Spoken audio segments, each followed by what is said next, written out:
Yuta,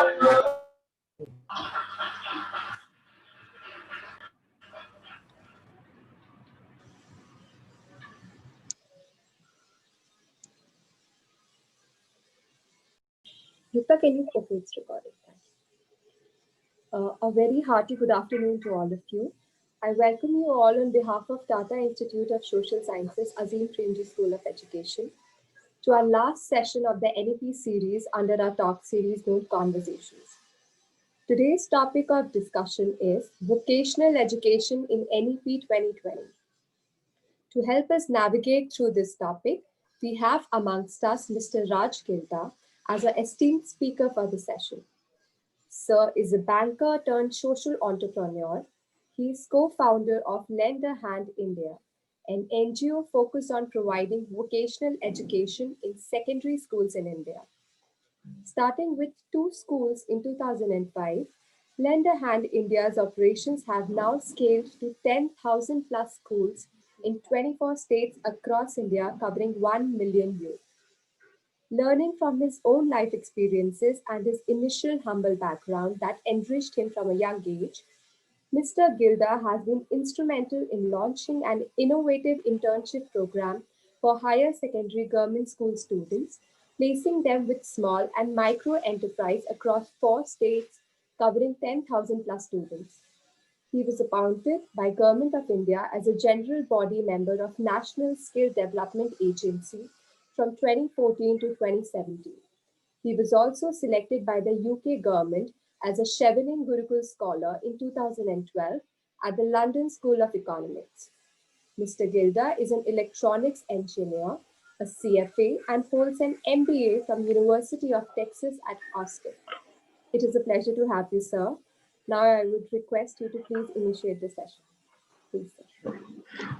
Thank you, Shivani, and thank you, Dr. Rekha, for inviting me for this conversation today. And it's a great privilege because I always looked up to Tata Institute of Social Science as one of the most revered institutions, in the country, especially in the social development sector. And more so because I myself don't have any qualification in development sector at all. No, I call myself development person, like a passive development person. Like, passive smoker, you have a passive development person. My wife, Sunanda, my 3/4 better half, actually is the sort of a real deal. She has been a social development professional for many years. And just by the virtue of being married to her, like when the whiff comes your way, right? So that is, I would say that, that's my claim to fame in that, sense. And in personally, I mean, I quit my job in 2011. So it has been about 9 years now that I can say that I am happily sort of, unemployed in that sense to look at, right? So, yeah, so let's get started. And I have been, as Shivani mentioned, I have been a consultant myself in my previous life, and no consultant worth his or her salt can operate without PowerPoint, and other things. So I'm going to share my screen for the, with some slides, which will quickly go through. They are like more like a stories and all, and then we can open up for any conversation that you may have. Okay.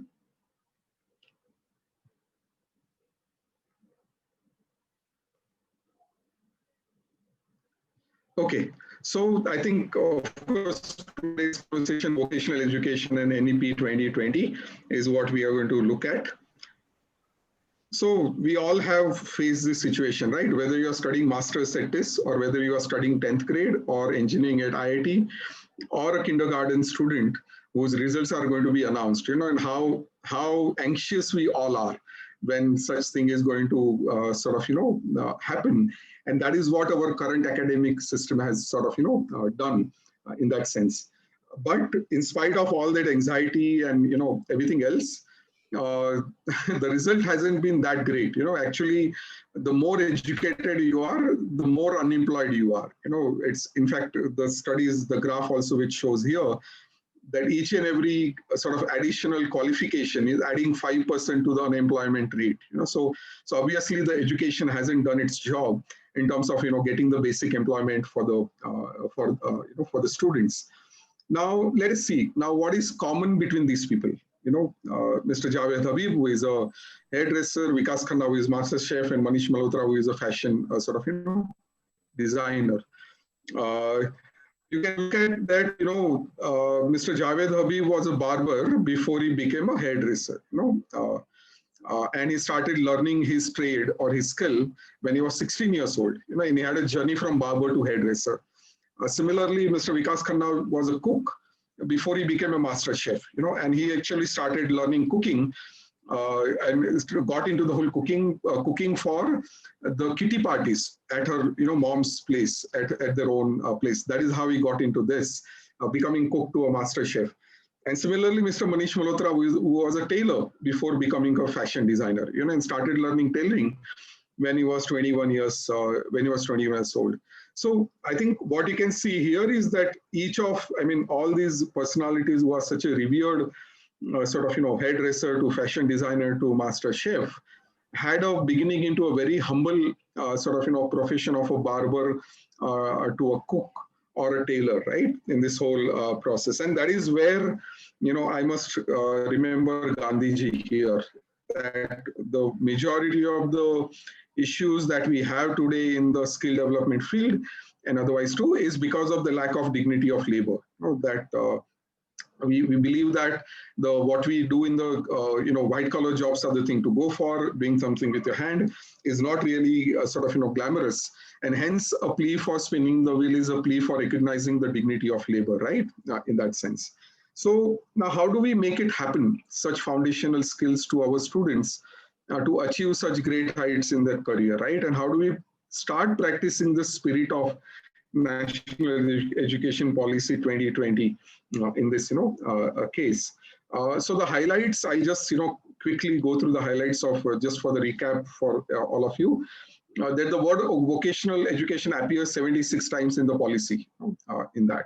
And it also says, NEP also says the learning should be enjoyable for students, engaging for students, and integrated for students, right? And we have seen that most of the time it is not enjoyable, it is not engaging, and it is all silo focused, right, in this whole process.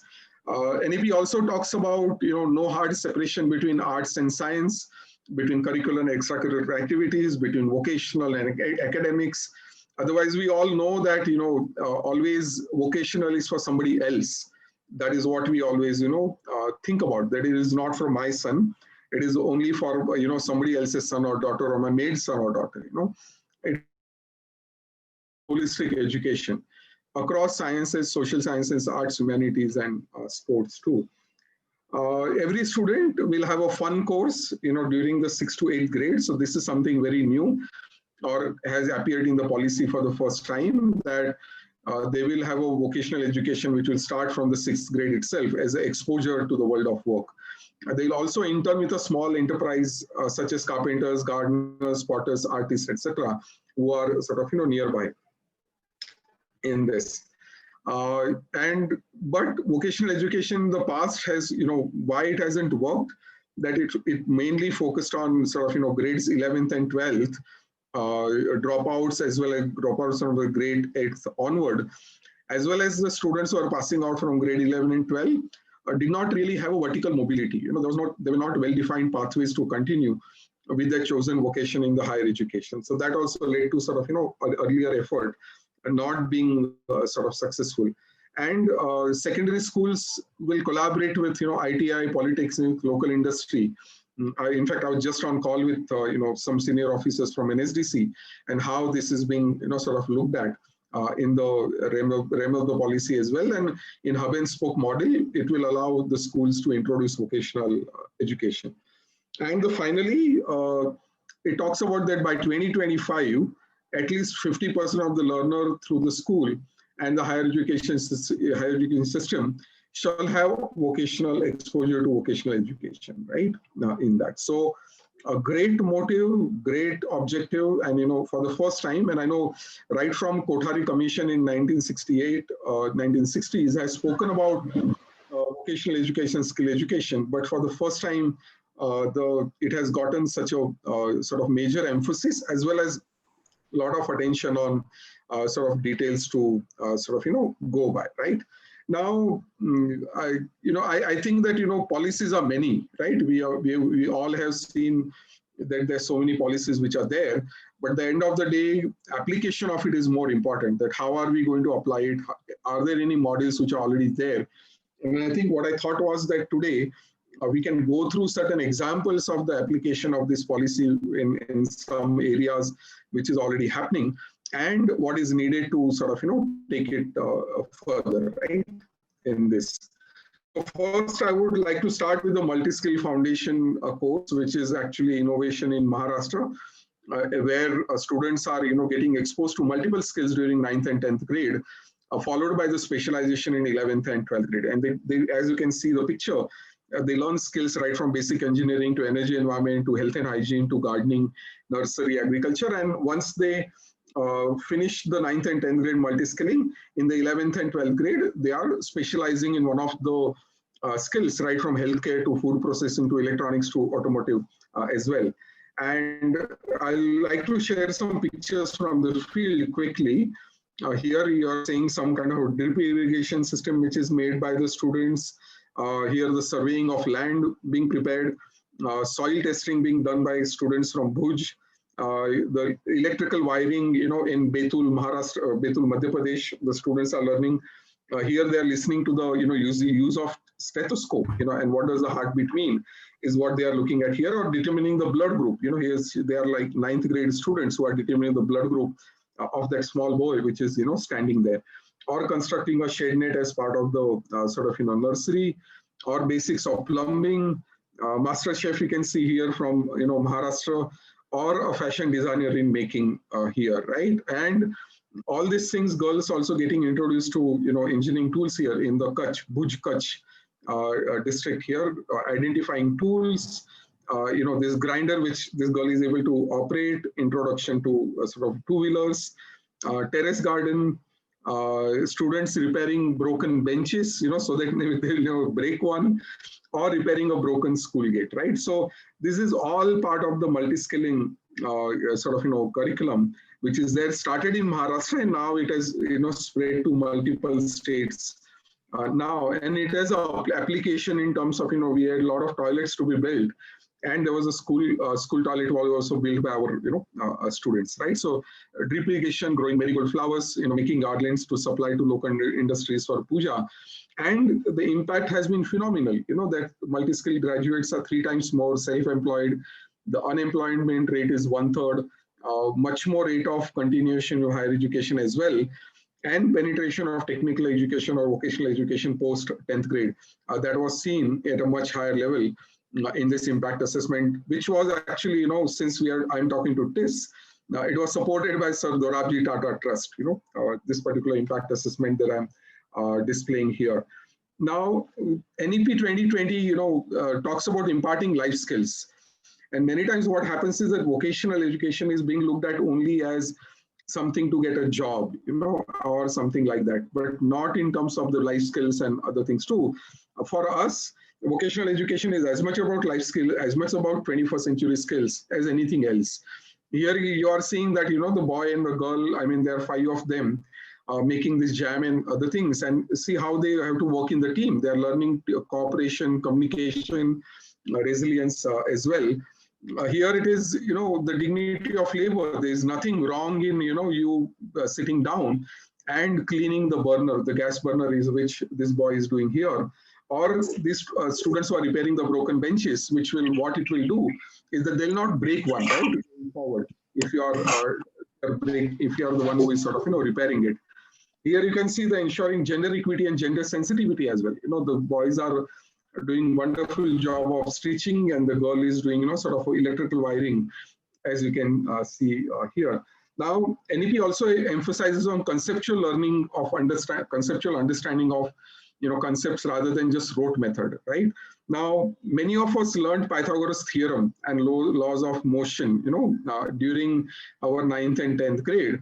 But how many times have we applied that really? Now, that is what is being applied in this ramp here, the construction ramp which is there.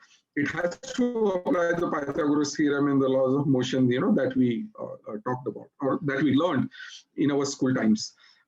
Many of us, not many, I mean, all of us probably learned the area of cylinder, which is pi r square multiplied by the length.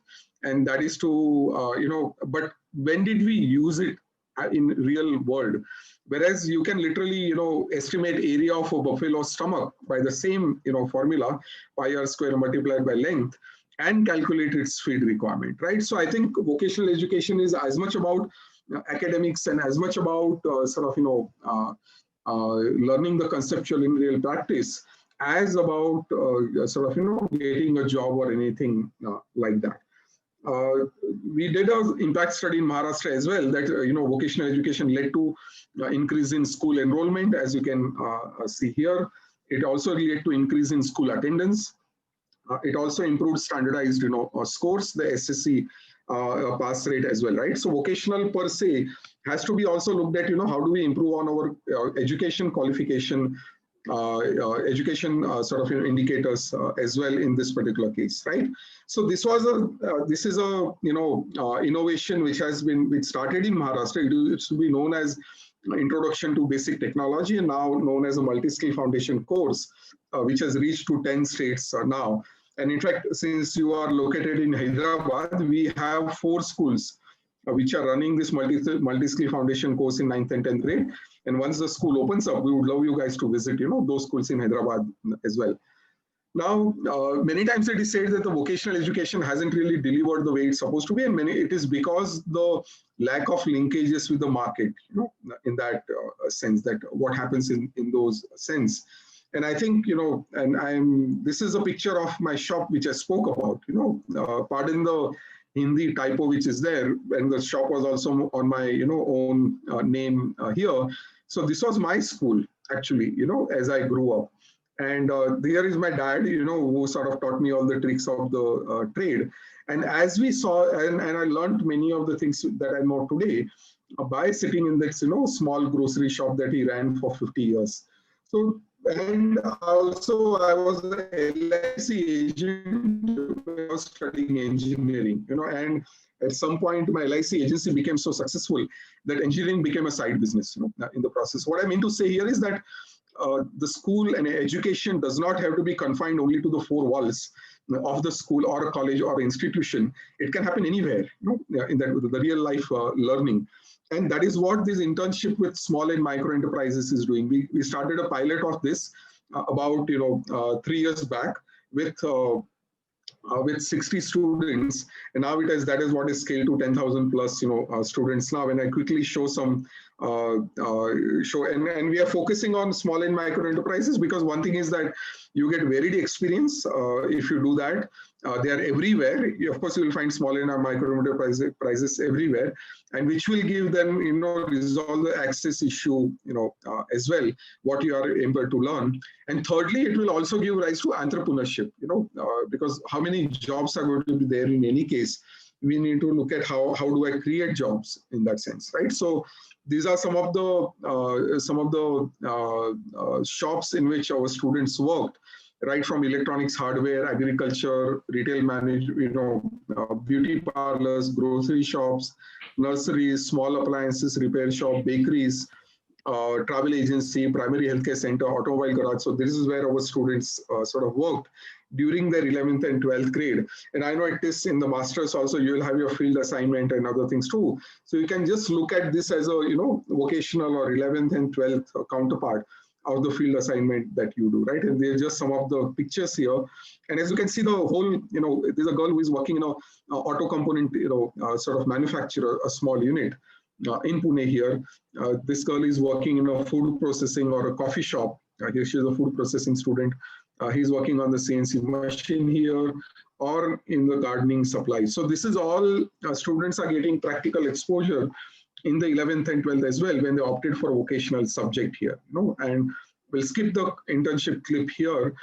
The impact of this internship also was quite phenomenal, that almost 3 out of 4 employers were willing to hire the students back for the full-time jobs. More than 80% of the students were ready that their daughter can do a non-traditional career, right from an electrician, CNC machine operator, or anything as such. We also saw 4 times increase in number of students employed full-time. There's a typo here, employed full-time or part-time, after compared to those who had not done internship as well. And more than 90% plus students felt that it helped them to develop employability skills. And we all know that is such a huge issue currently in that. We have also done skills on wheels, because many times vocational education, the schools may not have requisite room, they may not have requisite infrastructure, they may not have requisite trainers as well, right? So we have managed to put entire workshop on a bus, customized bus. And in fact, we went from Pune to Ladakh, and we all have seen Three Idiots, right? That was the whole idea behind.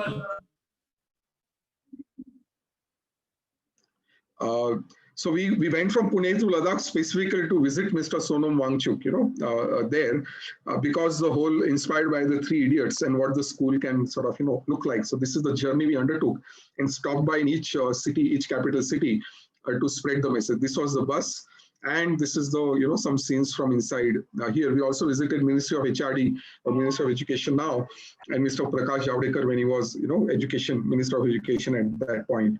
And this is Mr. Krishnan, who was the Secretary of Skill Development in the Ministry of Skill Development and Entrepreneurship in Delhi.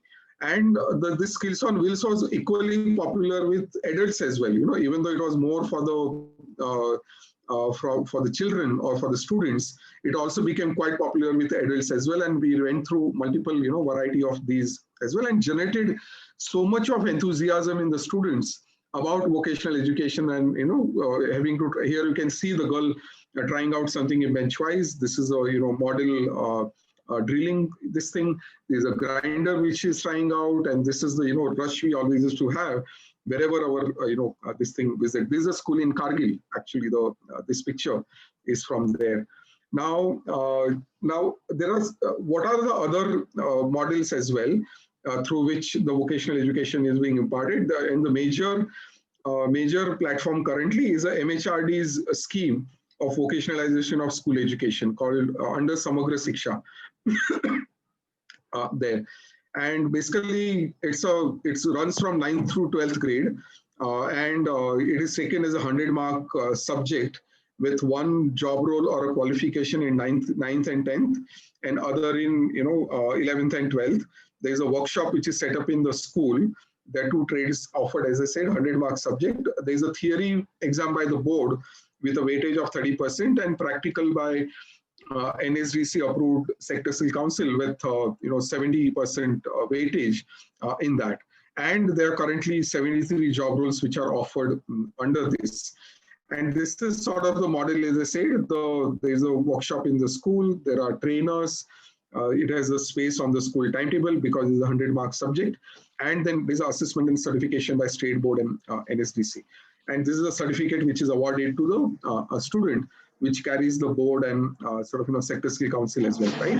Now, this particular model has reached 10,000 schools now, close to covering 1 million or 10 lakhs students currently from 9th to 12th grade as well. And this can be one more, I think, the most prominent way in which vocational education can scale up in the country, right? Other models which are there in 9th to 12th grade at state level, that is, one is the adoption of vocational education by private and aided schools. So Maharashtra has that rich history around it. In the 9th and 10th grade, mostly the aided schools are offered vocational education on their own without any government funding. And that also needs to happen because more than 50% of our students in India learn in the private and aided schools. Currently, whatever vocational education is happening in only the government schools. So we need to come up with incentive for the schools to offer vocational education when you are a private school or aided schools here, right? There are standalone technical schools as well. I'm not sure whether Telangana, has it or not, but these are sort of a hub and spoke schools there are standalone technical schools, and about 5 to 6 schools around that school are attached to these technical schools, and the students will go 1 day a week to that particular school to perform the practical and other things to write. And but nowadays, I mean, and this is existing in, I definitely know it is in Maharashtra, definitely in Gujarat as well, and they are known as actually Vivid Lakshi Shala, in that. And the other part of this legacy vocational education also has been HSC vocational. You might have seen the vocational stream. Similar to arts, science, commerce, there is a vocational stream as well, running in multiple states actually. But all these technical schools and vocational schools are, in need of a heavy revamp, in terms of upgrading curriculum, in terms of upgrading infrastructure, and actually they can act as a multi-skill hub, and the other schools can act as spokes there, right? In higher education, of course, there is a TISS School of Vocational Education. There is a skills universities which are across the country. The BVOC is being offered by many of the higher education institution now, right? Now we cannot complete anything without the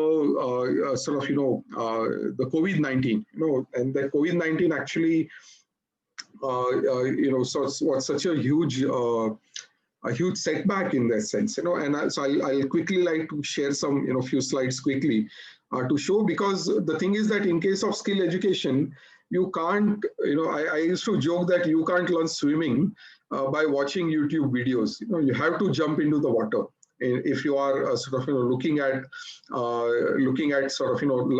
learn swimming.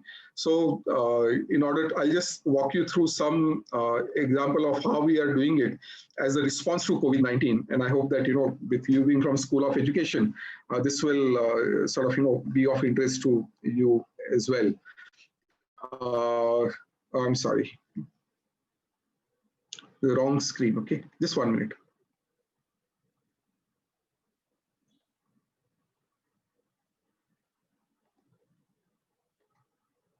Yeah, so this is the, currently now we have done online application of the skill education as well. This is as of August, yeah, so I need to update these numbers. More than 15,000 students have been part of this across 33 states, 5 languages, 1,244 videos and 32 practicals, and with the average student score of 3.5 to 5 out of 5.0. The skills we covered were gardening, food processing, basic healthcare as well. And the tools used, we made sure that we make use of tools which are there, which is commonly available. So right from WhatsApp to Google Form to YouTube videos to audio conference calls. So making sure that it doesn't take up too much of a bandwidth on the student's smartphone as well. And we did the capacity building of the trainers, because none of our trainers were trained to do online teaching or online training in that sense, which is much more difficult, especially on the skill education side. We literally went through thousands of videos and curated videos, in that, because on YouTube I always joke that you can find answer to any question in life on YouTube, no matter what. So we went through thousands of videos and came up with this curated list of videos, sort of a video bank according to skill level, video quality, audio quality, language, duration, and other things in that. And let's see that if you are learning, say, drip irrigation as part of the curriculum, which is there, you're learning at home, then this is sort of what the student will go through. We can go screen by, you will get a WhatsApp message, which will have this link to a Google form. It is in multiple languages. In this case, it is in English and Hindi. Here, and you click on the Google form. You register your name as a student.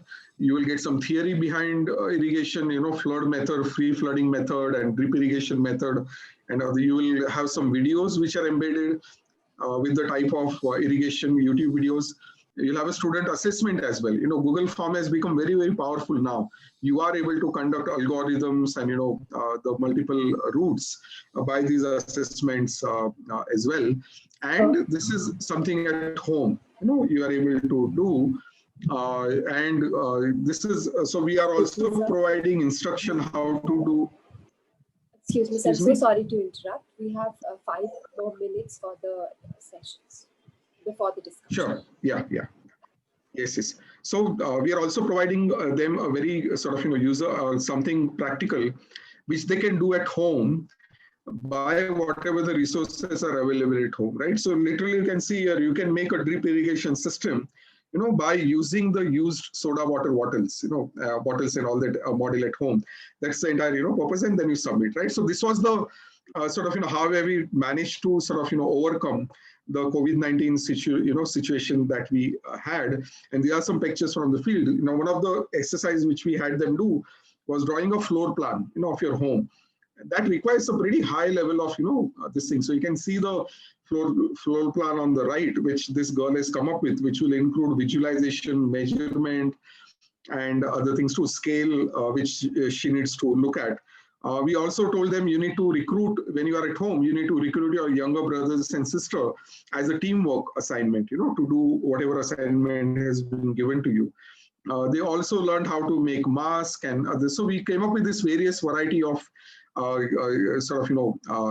variety of exercises which our students were able to go through, right? So I think, yeah, so that's about it in terms of what I wanted to share for the presentation today. Yeah, one more thing I wanted to share was the scaling up model, which I will like to show you in quick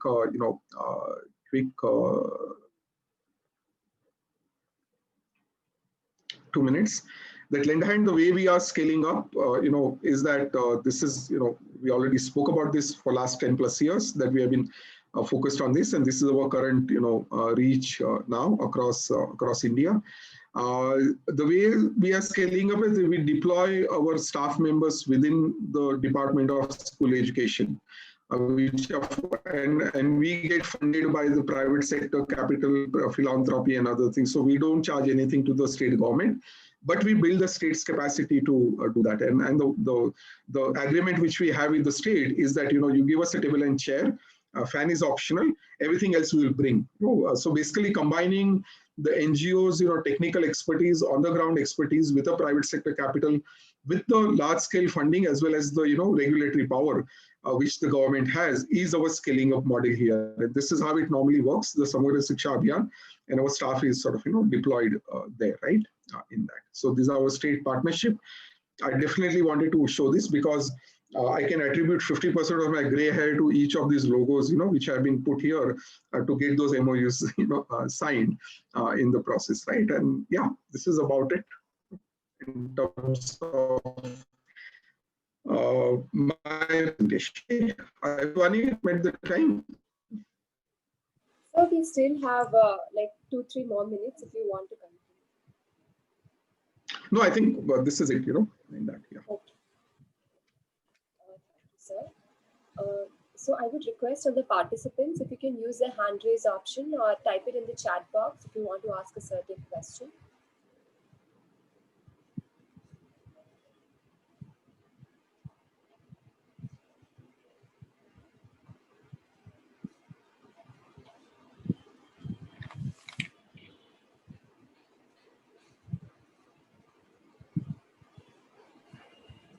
Can I come in just to set the ball rolling? Sure. Yeah. I don't have the hand raise option. Yeah, so Mr. Gilda, the earlier part of your presentation, there was a lot of activities that the students took on, and through that there was learning about, it was not just theoretical learning, but then learning through doing, right? Yeah. So in the discussion about vocational education, oftentimes these things come together, the emphasis on work, emphasis on learning by doing, Yes. and there is the vocation part of it. So what would you think in the discussion of vocational education? Would there be a need to separate out the term vocational education, or would you want it integrated across curriculum, across learning within schools, and the focus on work? Okay, yeah. So thanks, Dr. Rekha. I think it has to be integrated, in that. And I would say that actually for the school education, and especially from 9th to 12th grade, it should be known as applied learning, because as soon as you say vocational, it becomes a very narrow focus, right? Because we always only think about job, or we only think Right. about the menial work, or we only think about sort of, a lower category of this thing. And we only think about that it is going to be some, student who is not good in academics will be sort of, going there, right? So all sort of negative connotation is what comes about. And there are states like Haryana, Tamil Nadu, and all are calling it applied learning and not vocational, education. And we also believe in the same manner that, and as we saw in those slides as well, that this type of education is also teaching. It's more like a life skill, right, as compared to vocational skill per se. And the reason it needs to be part of the school and otherwise too, because then only it will sort of help you to develop sort of a respect for dignity, respect for labor, respect for doing things with your hands.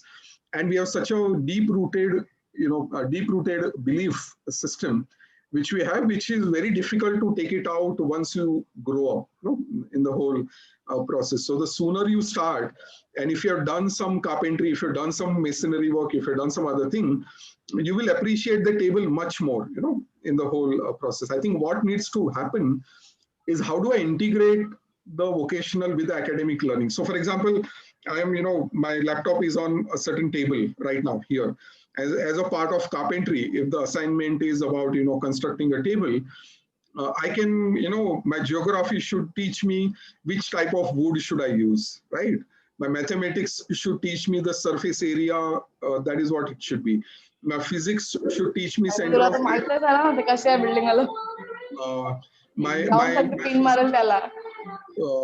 my physics should teach me the center of gravity, right, in the whole process. And in fact, CBSE, we are working with CBSE right. Um, yeah, go on now. Your mic is muted.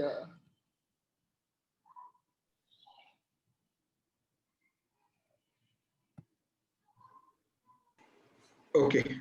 Yeah. Yeah. So I think I'm not sure when the mic got muted, but I was just saying that even a carpentry exercise of building a table will require, a physics concept, center of gravity, maths concept of, surface area, or, a geography concept, what type of wood I should use.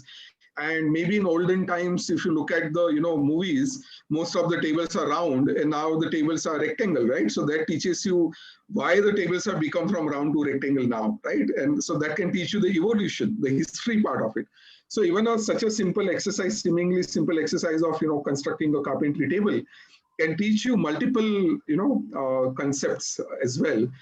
And that is what needs to happen, right? That is what will lead to the true integration between the two.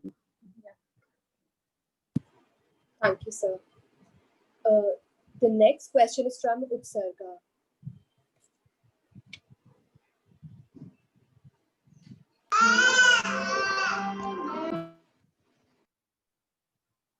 Hello, can you hear me? The next question is from Utsarga. Can you please ask your question?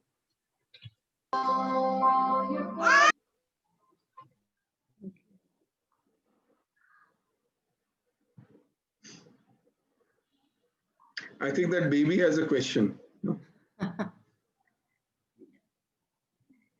So I just can I had an add-on question, but then since there was a hand raise, can I go ahead? Sure, ma'am, please go ahead. I understand, I agree totally with what you just said about bringing in concepts and the practice part of it. But one of your slides showed that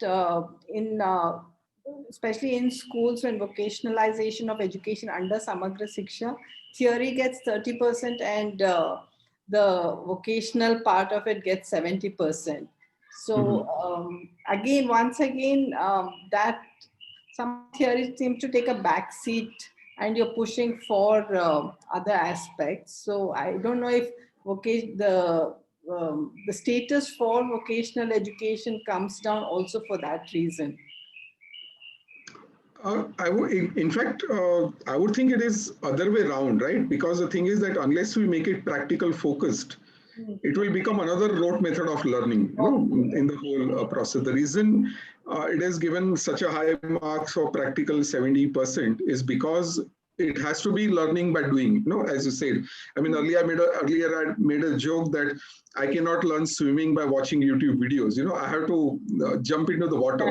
Yeah. So I think that jumping into the water is given more practical or more weightage as compared to knowing types of swimming and types of whatever which might be there, because at the end of the day, person like me just goes into the water and sinks right to the bottom, right? So even if I score 100 marks total, it will not work, right? I think in a way that is the whole intention behind it, and those practical exams are conducted by sector-skill councils. So sector-skill councils are the one which have been formed by the respective industry leaders. Like if it is auto, then it is by Bajaj and Tata's and them, or if it is say healthcare, then Max Hospitals and other things. They have, because longest one of the most complained by the industry was that the education system is not preparing the student for what is required outside, in that. And that is why that whole National Skill Development Corporation was set up as a sort of joint venture between the industry and the government of India, and they are the one who are actually conducting the 70 marks practical exam, to ensure that whatever students are learning is according to what industry needs and not something sort of theoretical or out of date, right? In that. Thank you so much, sir. The next question is from Harshit, one of our students. Can you please ask your question, Harshit? Thank you, Shivani. Good evening, sir. Good evening. So if we look at vocational education and like you said, integrated learning, or a term that you used, from a perspective of learning, I get it. But looking at it from a perspective of employability, there are certain questions which inevitably come up and which cannot be ignored. For example, the pay parity between the works that involve uh, uh, brain and that involve hand. So like you said, that labor work is not respected, and if, for example, if a student goes and interns under Zari worker, so Zari is a craft, and he says that he makes just $100 after a long day of toiling at in that small room. So uh, how does that impact I mean, why will then anybody uh, go for that job, even Yes, after yeah. being, and also when we talk about vocational education, people who opt out of further studies and who don't go for higher studies, uh, they also have certain reasons for not opting for higher studies. So maybe they come from a particular socio-economic background, and maybe they don't have the resources to continue further education. So in a sense, vocational education, I mean, don't you think that vocational education just perpetrates that social inequality and increases the gap between people who have resources and who don't have resources, and who have access to higher education and who don't have access to higher education? Access to education. Okay. So I think, I'm not sure, Harshit, when you joined the presentation, but I showed one graph, earlier. Yes, sir, I saw that. That each level of education is adding to 5% of unemployment, and all that. So I think the assumption that the education gets to employment is, not valid at all. Actually, it is all about, who yourself are capable of in the first place. Secondly, you mentioned about Zari, right? And I also, also shared the example about Mr. Manish Malhotra, right? he did Zari work, in the college. Nobody becomes big just like that, in that sense. So it is all about passion.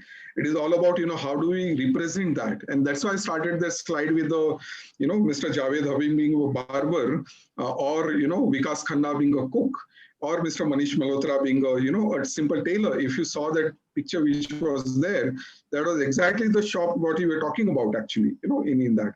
So I think what is required is that being able to demonstrate what it can look like, and if there is a passion, they will make it, in that process as well, to go and achieve excellence in that field.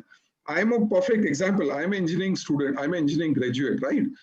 Based on my aptitude, based on my brains, I should have never been one, in that. And luckily, I found my passion in finance and made my career in finance, later on.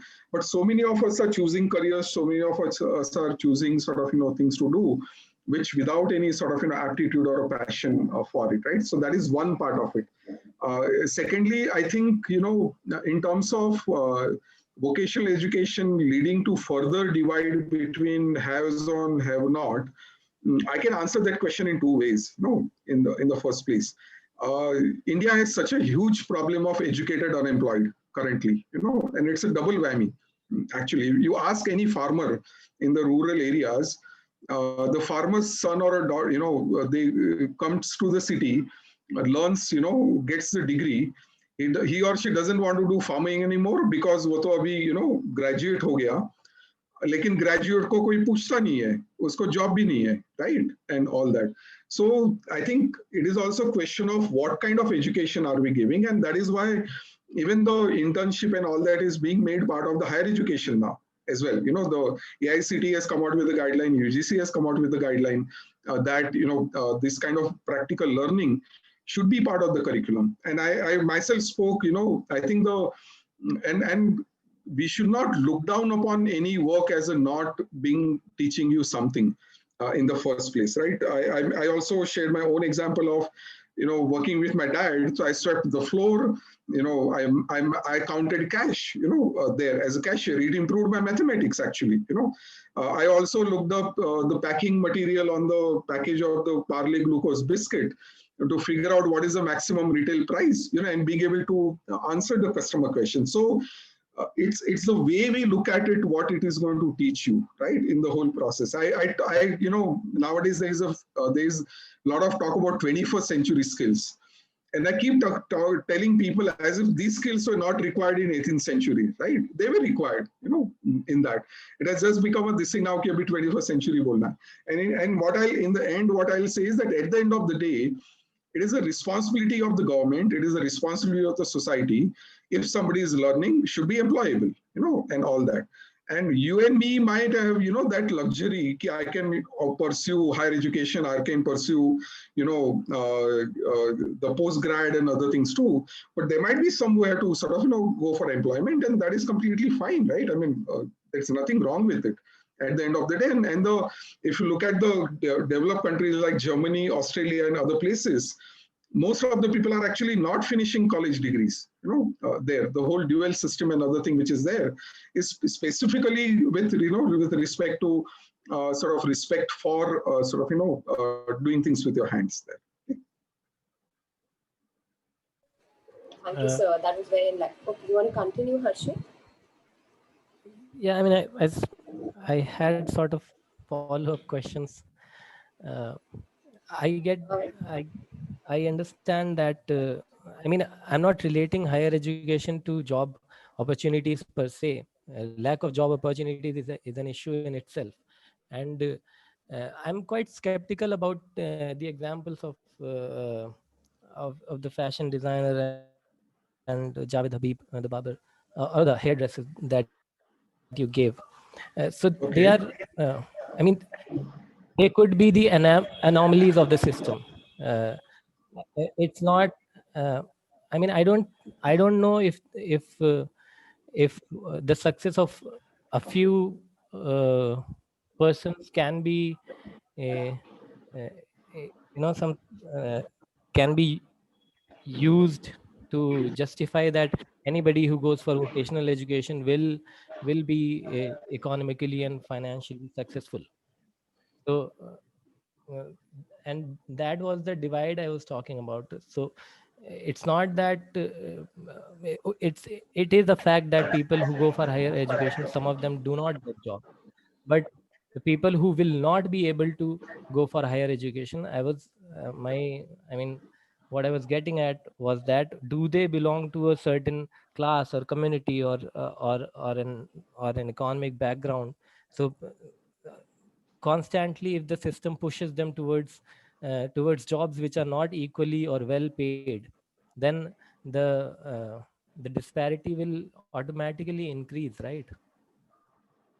So Harshit, I think, in theory, yes, but at the same time, in practical, one has to, the stomach needs to be fed, right? In that, we can all talk about theory that, and otherwise, but to me, the hunger is today, and all that. And our education system hasn't delivered for 60 years the same thing which we are talking about, in the first place.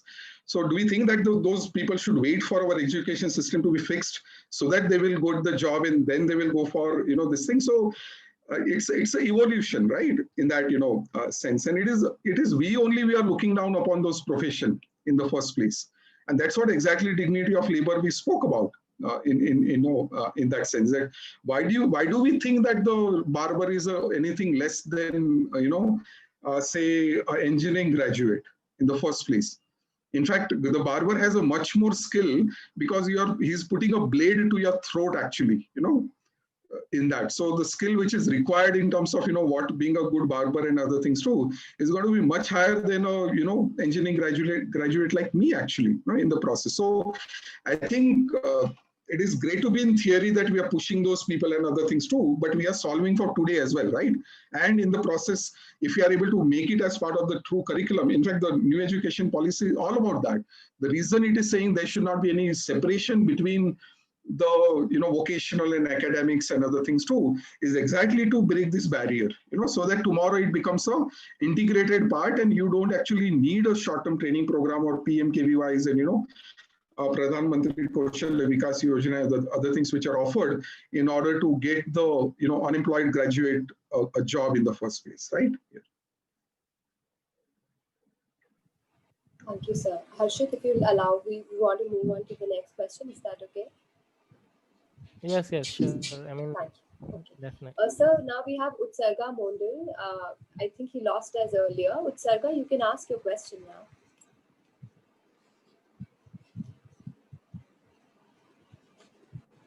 Oh, okay. So is it okay if I read out his question? He messaged me personally. Sure. Thank you. Sir, how do you identify which vocational skills to offer to a particular school given the geographical and material constraints? What are your thoughts about SUPW and the future prospect of vocational education in the NEP? Okay. So I think SUPW can be viewed in two ways, right? I mean, in very theoretical way, it means socially useful, productive work. But in very practical way, it is like some useful period wasted, in that. If you look at how it practically happens in most of the schools. So I think a very important milestone has been that the vocational education has been given 100 marks weightage, right?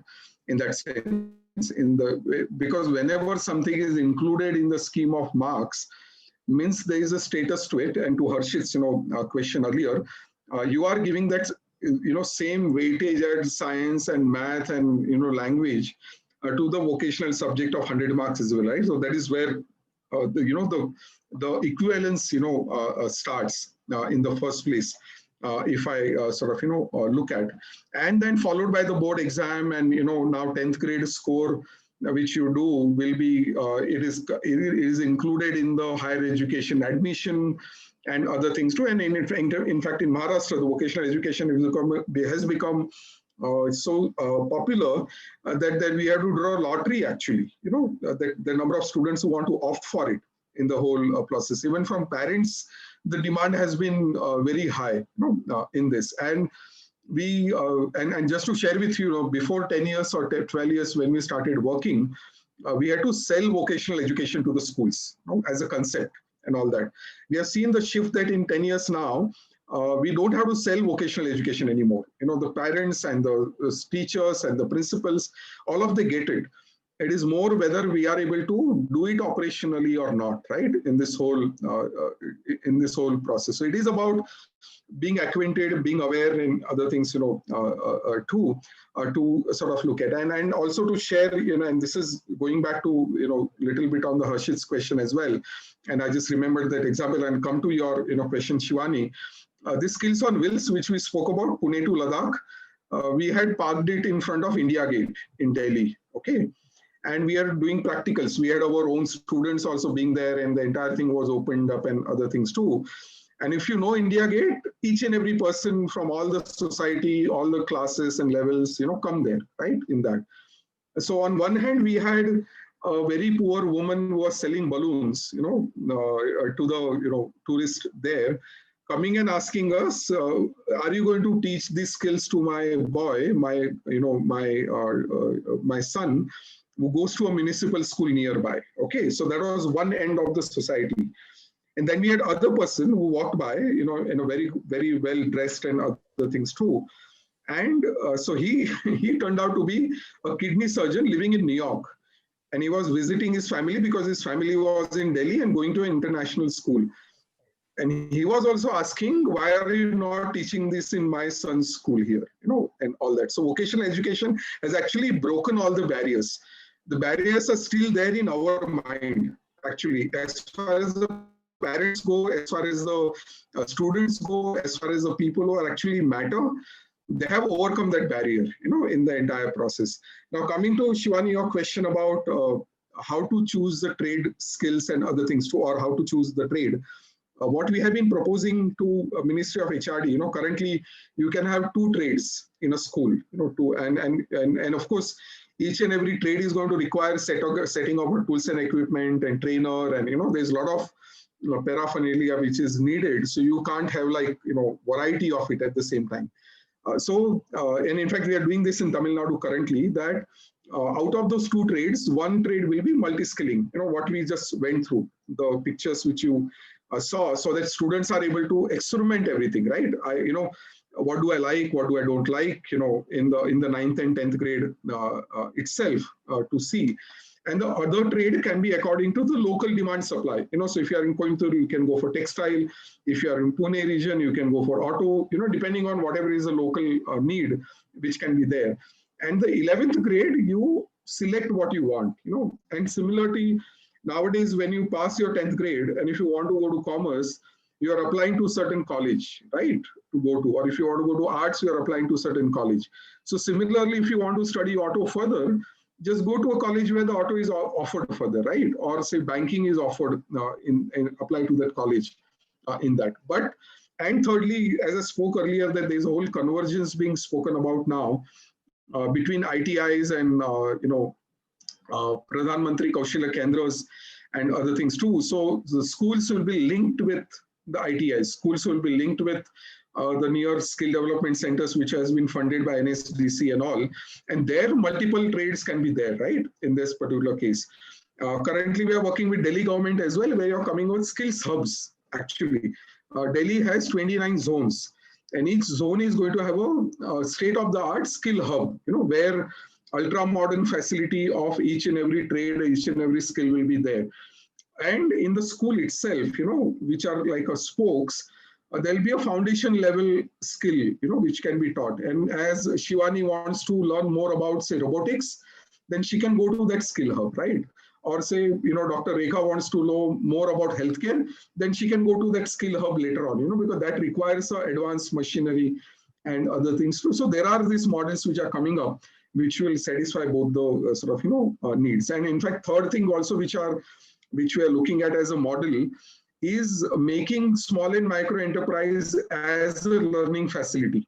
So rather than putting a training facility in the school and other things too, and those things have been done in Bangladesh. In fact, I can share those studies which have been done by BRAC, that the small and micro enterprises become the learning center as a vocational training provider in the near the school, so that you don't have to set up the facility in the school.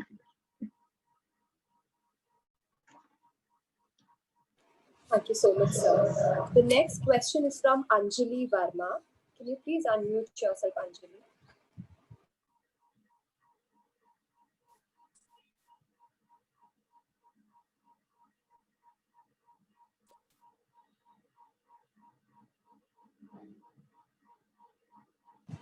Ma'am, is it okay if I read the question? She typed it in the chat box.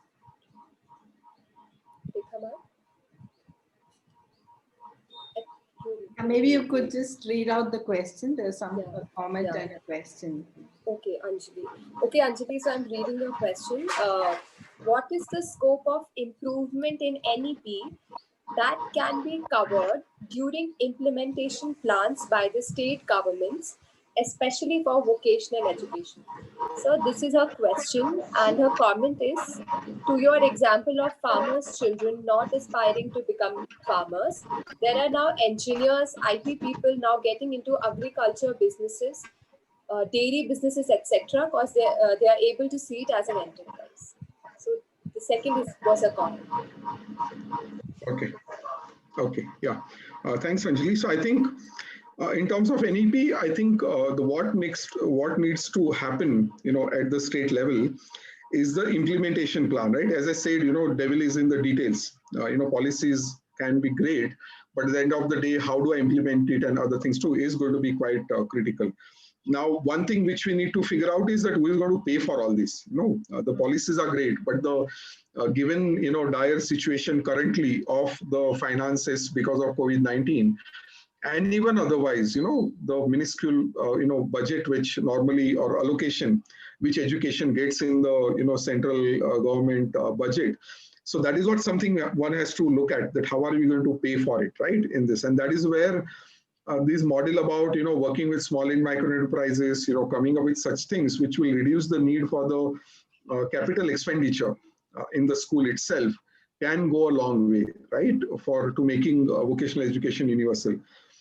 Secondly, I wish NEP had taken this as applied learning as well, in that, right? Rather than vocational per se, in that. Still in the NEP, the focus is much more on the employment, much more on the livelihood, and other things too, as compared to equal focus on the education side of it, as well, to sort of look at, which can be done by the states. And thirdly, I would say that, at the end of the day, education is a concurrent subject.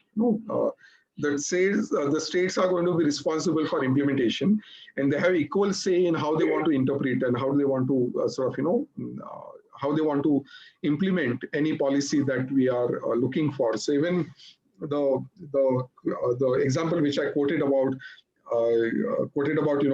vocational education being done at the small and micro enterprise is an innovation being thought out by Maharashtra right now, and that way. So, which will not then require heavy investment from the school education department and other things too, solving the issue about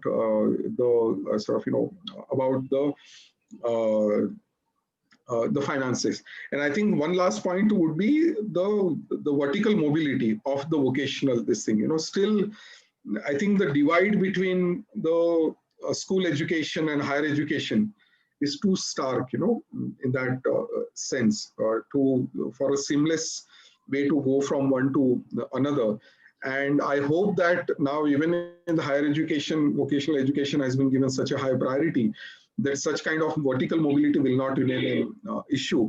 And of course, one thing which we missed to speak about in the opening presentation was the National Skills Qualification Framework, right? Because now, as compared to earlier, now everything is going to be NSQF compliant if you want to, be eligible for government funding and a degree and other things too.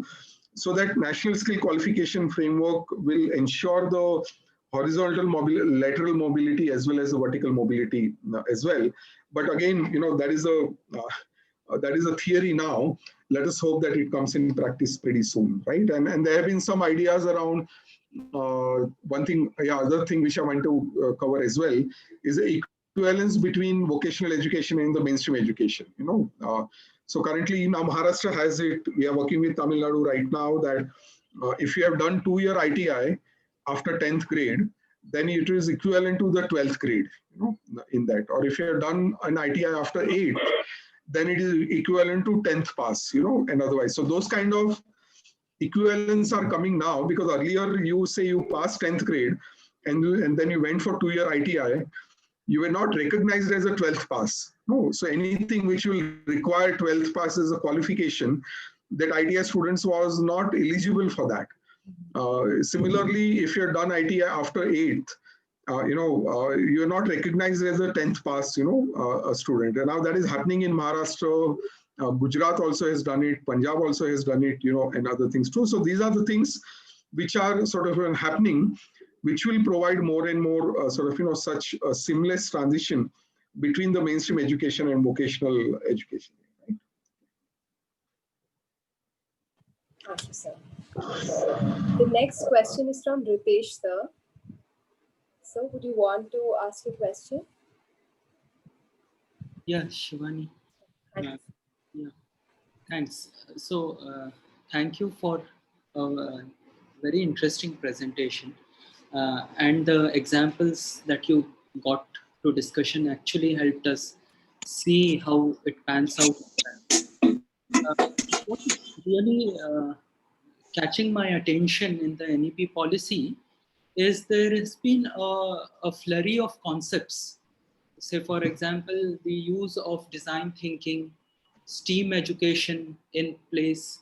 Then you have art and art part to be integrated, sports. So, in this name of integration, or in this fancy kind of reliance on several kinds of streams. So, I really am struggling to understand, is there a sense of a common sense grain of learning which is more relevant for the Indian context that is driving it? Or is it the larger outcomes gained from the experiences of learning that are guiding it?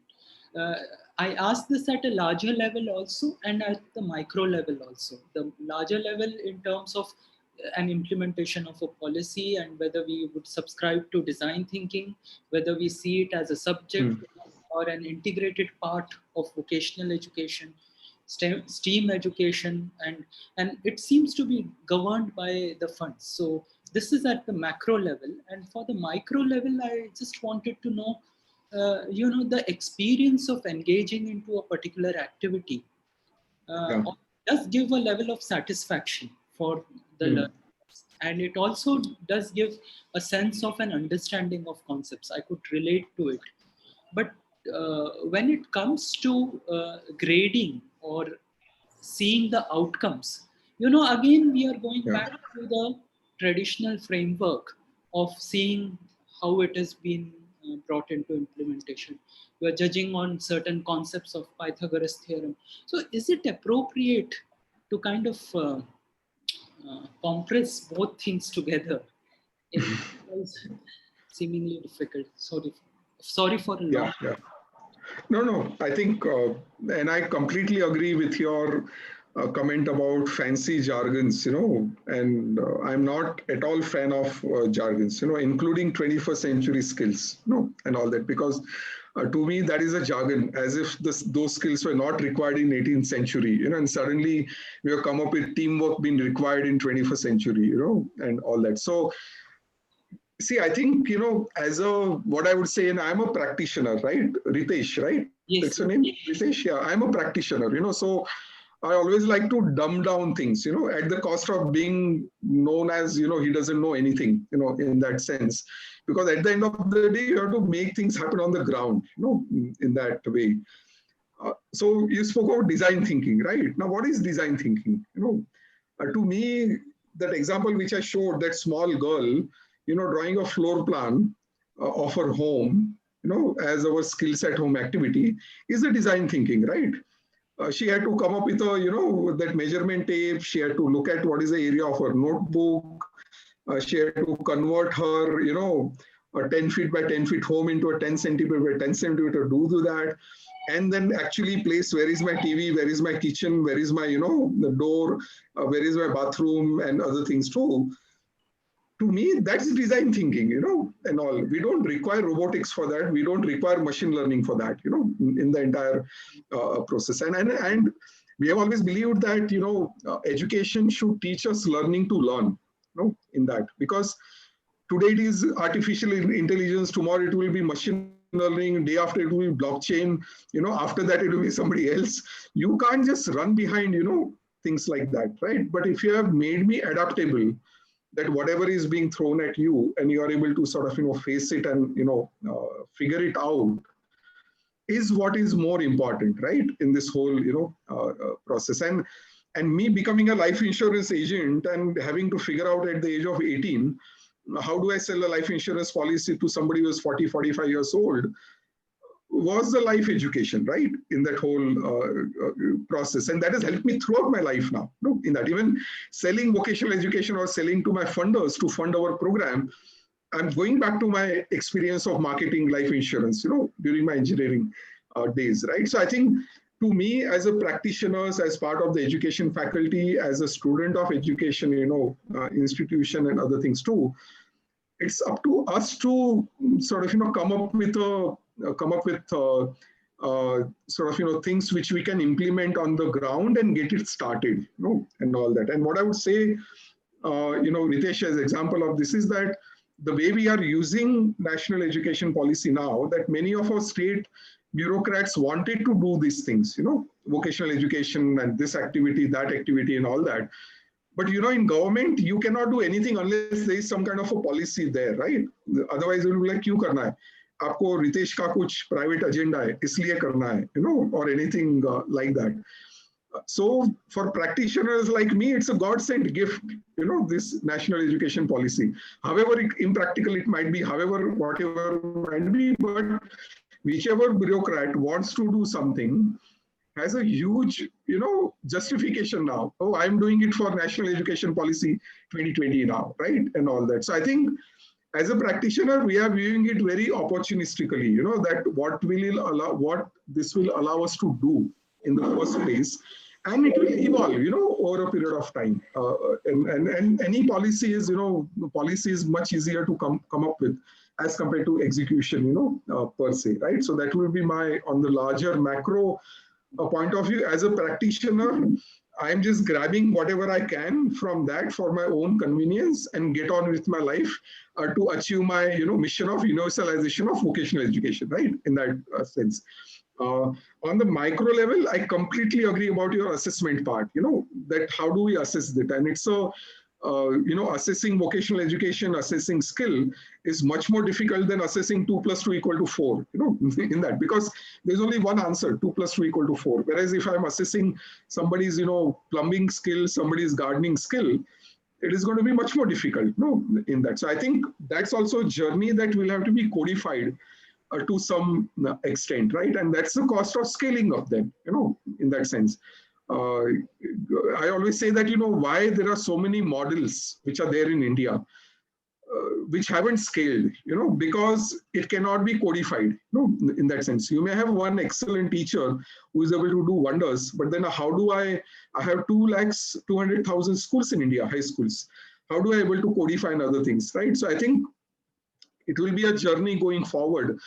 And if you look at any qualification packs of skills and other things too, they are trying to break it down in terms of, modules or in terms of competencies, which can be sort of, assessed on the basis of what is there, right? In that. And we are also now going to be using technology around it in order to, do some repeatable task around assessment as well, to look at it. But I completely agree on your question about, or on your thing about ki, mujhe to 30% theory bhi kyun dena hai, right?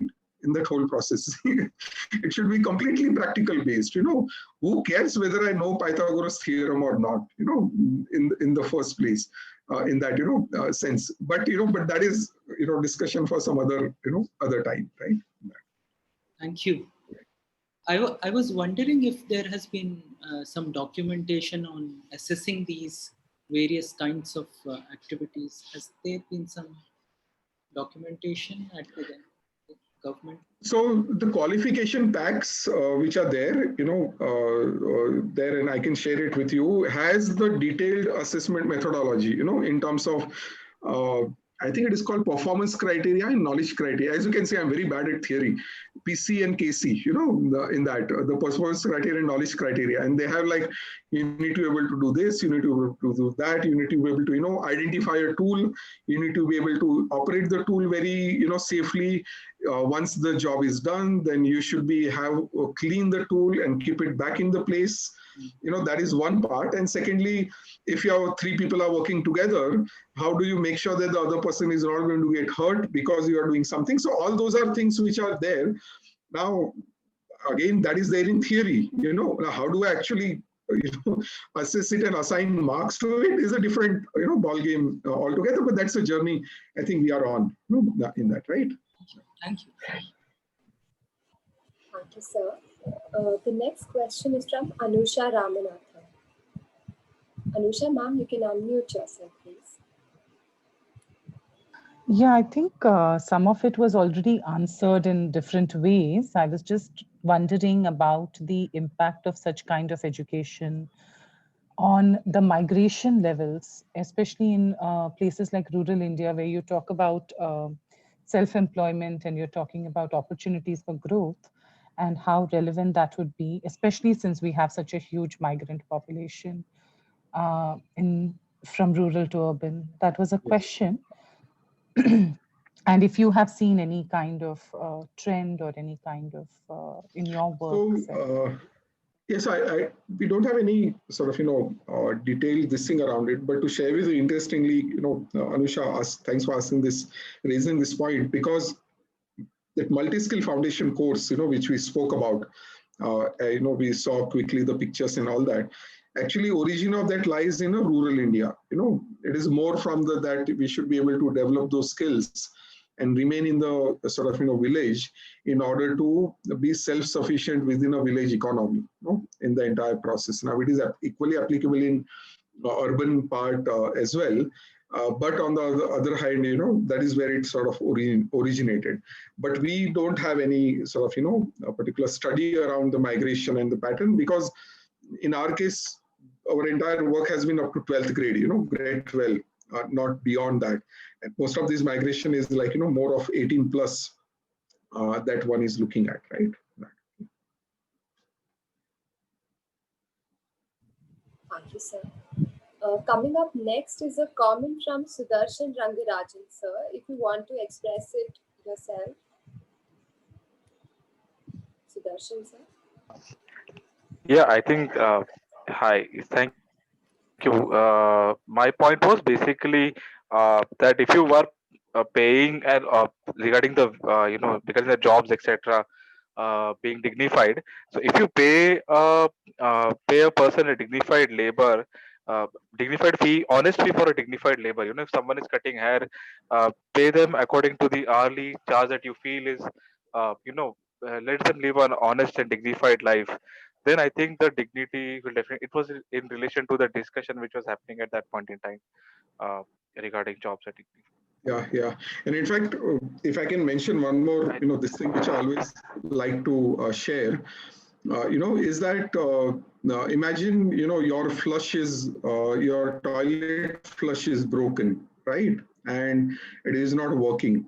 And you call a plumber 3-4 times. After 3-4 days, that plumber will show up and, he'll do something with his, tools. And within 10 minutes, your, flush will start working, in your toilet.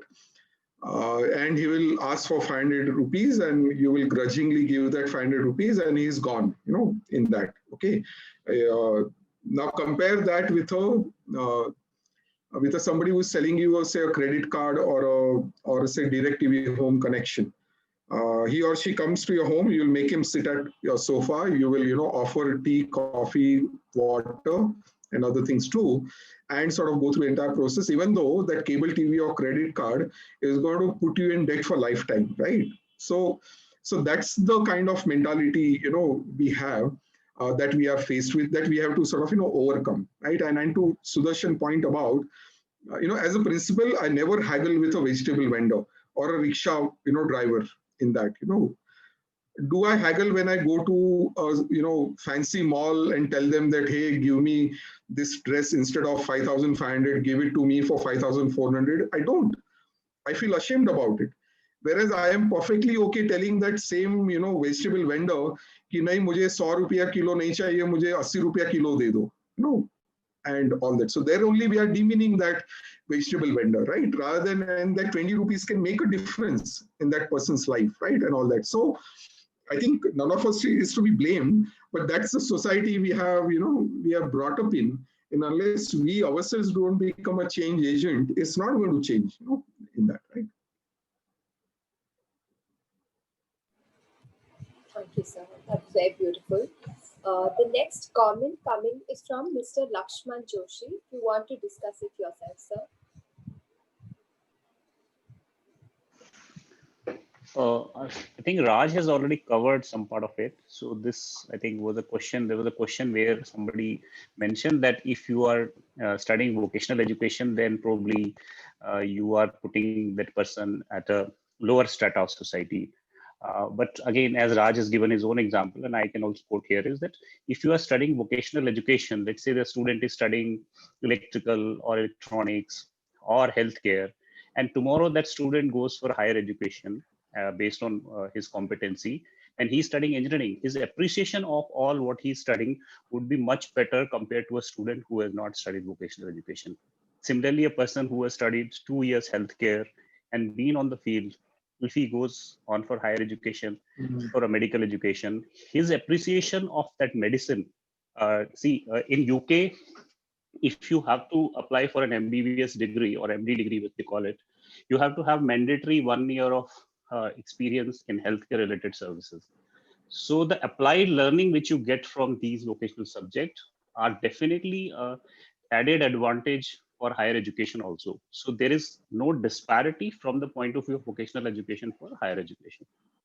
So this is one thing which I thought maybe will be useful. So I am an engineer, and I said, when I used to do something, as somebody mentioned, at SUPW, whatever I learned, I was way ahead of my colleagues in engineering college, because they had not done anything. In fact, in my third year of engineering, we were having a badminton match, and suddenly there was one fuse blew off. And our coach said, okay, you guys are all engineer. We were in an IT and all. He says, please go and do it. Who can do it? And we had engineering student from first to fourth year, and nobody had the courage to go and replace a fuse. And when I raised hands, I could feel that everybody looking at me, okay, yes, here's somebody who can do it. The only thing is I was doing it on my own, as Raj mentioned, that in the neighborhood, whenever somebody's fuse will blow, I'll go and do it.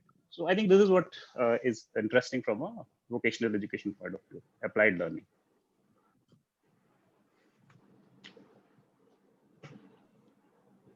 Thank you. Thank you, sir. The next hand raise we have from Miss Rashmi Srivastava. Ma'am, if you want to go ahead. Good evening, and thanks for a wonderful presentation. It was indeed very enlightening. I actually am from Uttarakhand, and basically I'm a career counselor, and I have been trying to promote this vocational education since last 2 or 3 years. But the problem out here is that, first and foremost, it's scantily populated. That's first thing. And even though people are trained, like agriculture being the primary source of income, and tourism, of course, people are not ready to stay here, and they want to migrate to bigger cities. So now I just want to know what opportunities, how to, first and foremost, like, what is it that, how do we convince these people?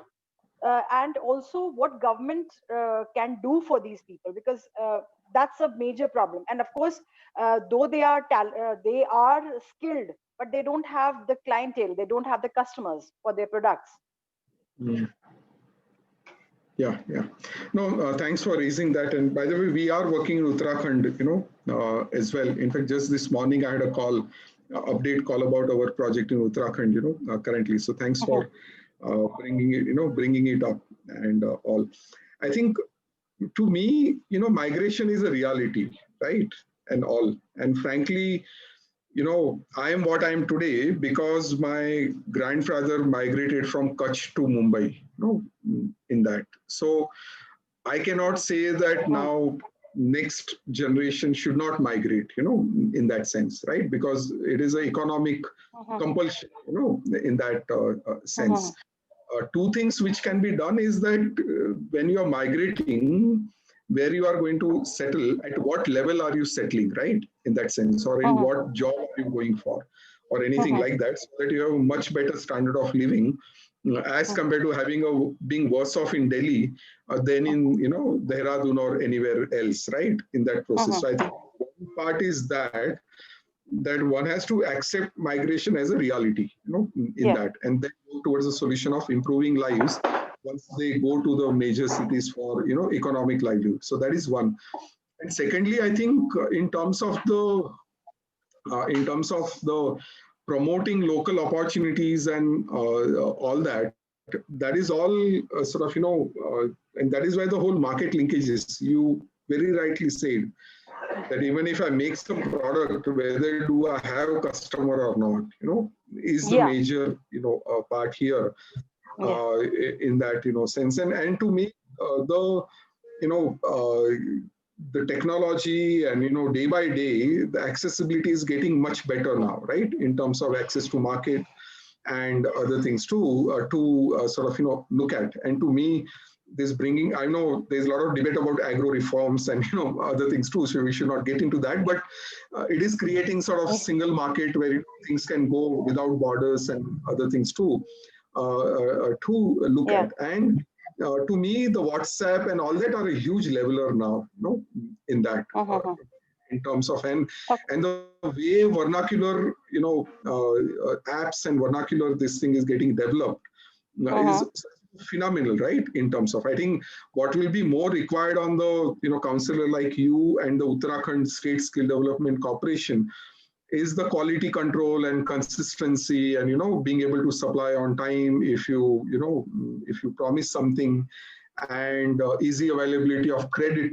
the access to credit is also a huge issue, and otherwise too, which will then lead to, the people staying in Uttarakhand per se. But Rashmi, I must mention here as well, that I have a huge respect for people from Uttarakhand, because whenever we were interviewing for a position in Dehradun, so many people from Delhi applied, for that position, who were from Uttarakhand, and I've never seen any state. And when we asked them, why do you want to change your job, the only reason they gave, कि नहीं मुझे Uttarakhand वापस जाना है. It was not because the job is not good or higher salary or anything like that, but it was only मुझे Uttarakhand state में वापस जाना है. So I know that Uttarakhandi have the residents of Uttarakhand have very close affinity towards the state to sort of go back given the right opportunity.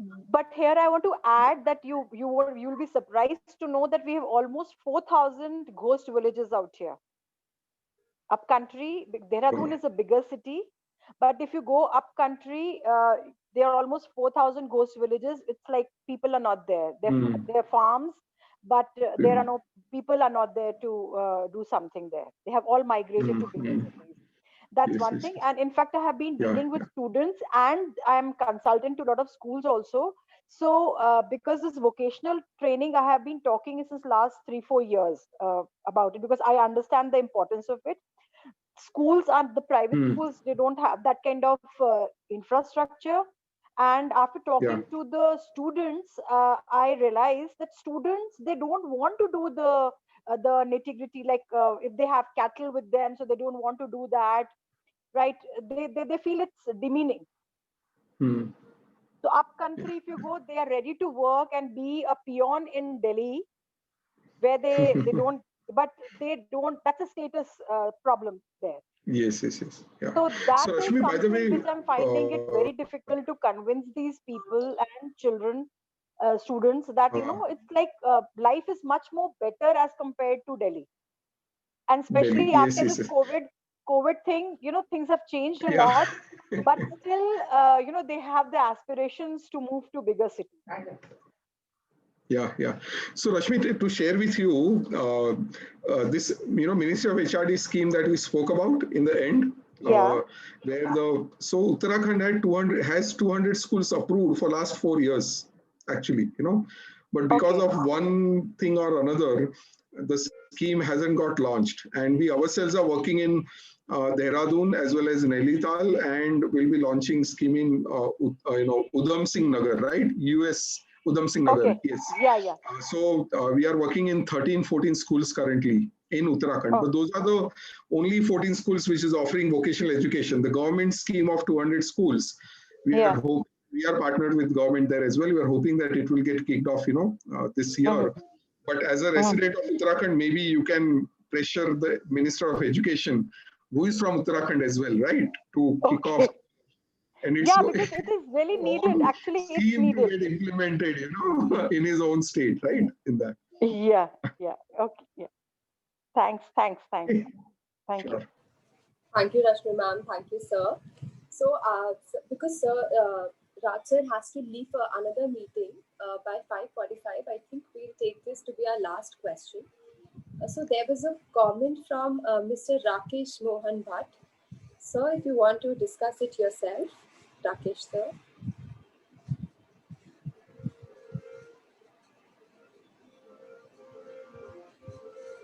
Hello.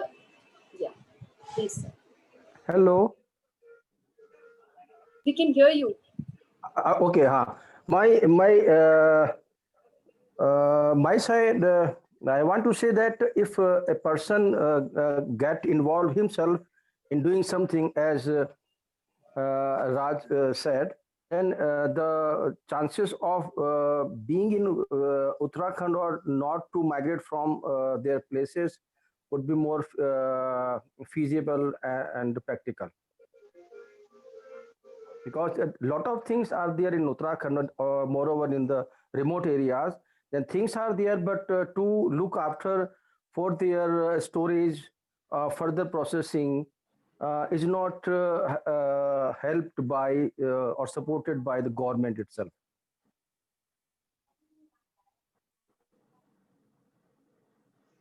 Hello.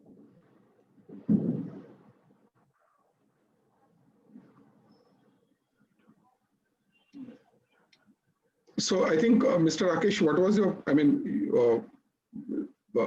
completely agree, in that sense, right? Pardon?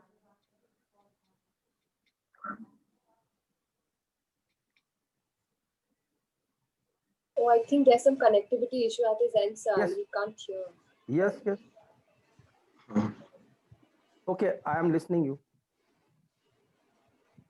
There was a comment that you No, I said I have nothing more to add. I agree, with what you have stated, Mr. Rakesh. My suggestion is that involvement should be there from both sides, from the participant side, that is the students, and from the government side also. Yes. No, and I think, see, I always believe charity begins from home, right? At the end of na chahiye, usne wo karna chahiye, this and other things too. But at the end of the day, what is going to matter is we as a citizen of India, what are we doing about anything? Yeah. From my side, that I am saying that, for example, there are so many farmers, they are growing apple in Josimat or area, but in abundance they are growing it. But how much they will eat or how much they will sell? Afterward, they want some kind of storage and further processing for that food. This is one example. So government should come up to take care of these all things, because they are doing their best. Yeah. No, I completely agree. Government should come up and provide those processing facilities. Not this time. For a long time they are looking for it. The farmer looking for it, but no any single step they have taken. You see, vocational study would come true if government support this way. No, I agree. Government should support, but Mr. Rakesh, the point I was also making is that the equal responsibility is on us as well, right? What we do as a citizen of India, in that sense. And to me, the COVID-19 has made, all of us a great, utensils cleaner, right? In that sense, because the maid servant never came home and otherwise too. And to me, I'm thinking that COVID-19 has done more than anything else to restore dignity of labor, Yes, yes, yeah, very true. Isn't it? So Yeah, I think a lot of the solution lie within ourselves, in that. And then I'm not commenting specifically on your point here, but I am more commenting from the point of view of we being in the education field and other things too. That we should practice what we talk, in the whatever whatever sphere of life that we have access to, whatever control span of control we have. If we start doing that, we can look at the things in a much more different sort of way, right? In that sense. So for example, at my home in Pune, we have given our maid servant Sunday a holiday. There. Why should she do? She should not have a Sunday holiday, right? In that. Or throughout our this COVID-19 now, she's still not coming home because of we don't want to spread the infection and all. She has been paid full salary. In fact, she's always worried main aati hu, because she thinks that she'll get laid off any day and will not call her anytime and all that. So I think small gestures like that, on all our part, we have 65 people on the call right now, and all 65 of us do those things slowly, day by day. The NEP 2020 will not be needed in probably 20 years. yes, I can understand. Okay. Yeah. Yes. Thank you. Sure. Vikram, do you want to come in before we close? I thought you had made the last question. I did have a question. I just wanted to, yeah, no, that's okay. So if you have just a minute, I wanted to ask if you're bringing in vocational education across board for all students. I think that makes a lot of sense. It's much needed, and for all the reasons that you've talked about. But when it becomes streaming after 10th, so you then go for is there any kind of survey that shows what's the profile of students who choose vocational education as their? Yeah. So I must say I'm not a big fan of streaming, okay, because by doing that itself, we are, categorize them on a very this thing, right? And there is a chicken and egg issue as well, here in that process, because the streaming which is there, HSC vocational, what you are referring to, and it is actually reminiscent of the earlier vocational scheme which Ministry of MHRD had in 90s, when I think in 95, 96 they shut it down, but then states like Maharashtra and Tamil Nadu and Andhra Pradesh and Telangana, and those continued that. Even Delhi continued that with their own state funding, the Punjab as well. But what happened with that particular, scheme was that the curriculum and everything is still stuck in 90s, right? In that, and because of that, then it got perpetuated, that vocational doesn't work in that. In fact, in Gujarat, when we were trying to work in Gujarat 3 years back, the additional director didn't want to go for the new scheme for vocational because he had handled the previous scheme of vocational, and he was like, it never worked. We don't want to work it, anymore and otherwise, right? So streaming is a very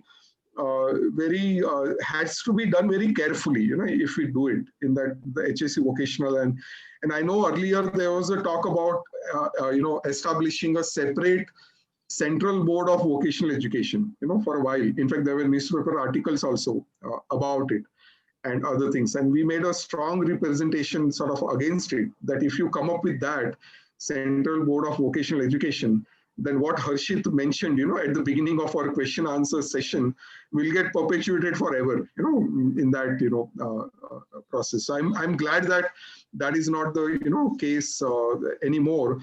And secondly, I think even if the NEP's recommendation about, mixing and matching of the streams, that it will not be only arts or only science or only commerce, or anything like that. If it comes together, then it is applied learning, right? At the end of the day. And I went to business school in US.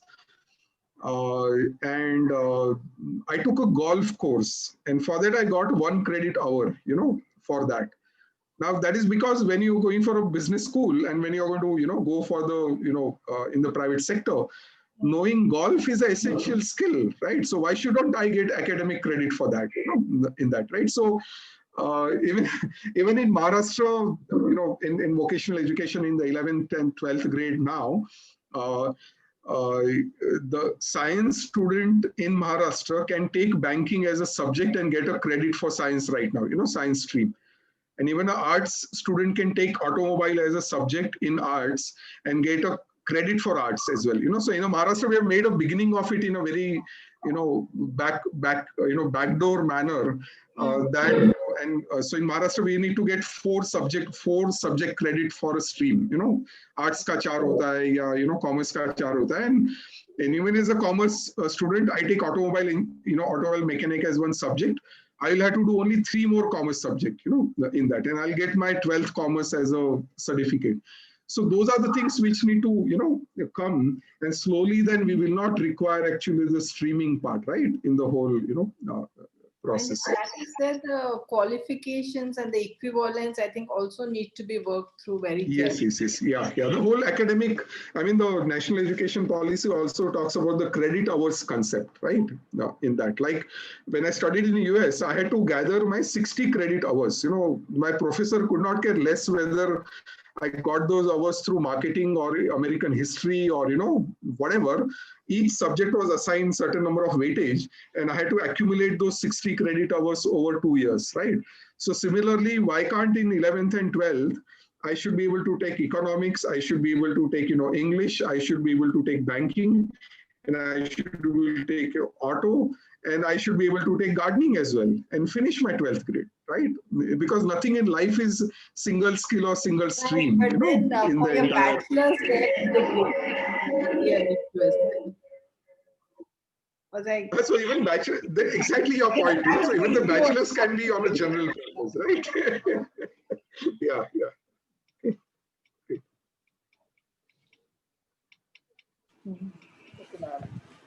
Okay, thank you, sir. Thank you, sir, for such an informative, interesting, and engaging session. Your passion for your work was reflected in the session. Also, a lot of compliments flowed in the chat section. I don't know if you saw them, sir. I would also want to thank our faculty coordinators, Professor Rekha Pappu and Professor Shikha Thakkar, and all our faculty who joined us and made this series possible.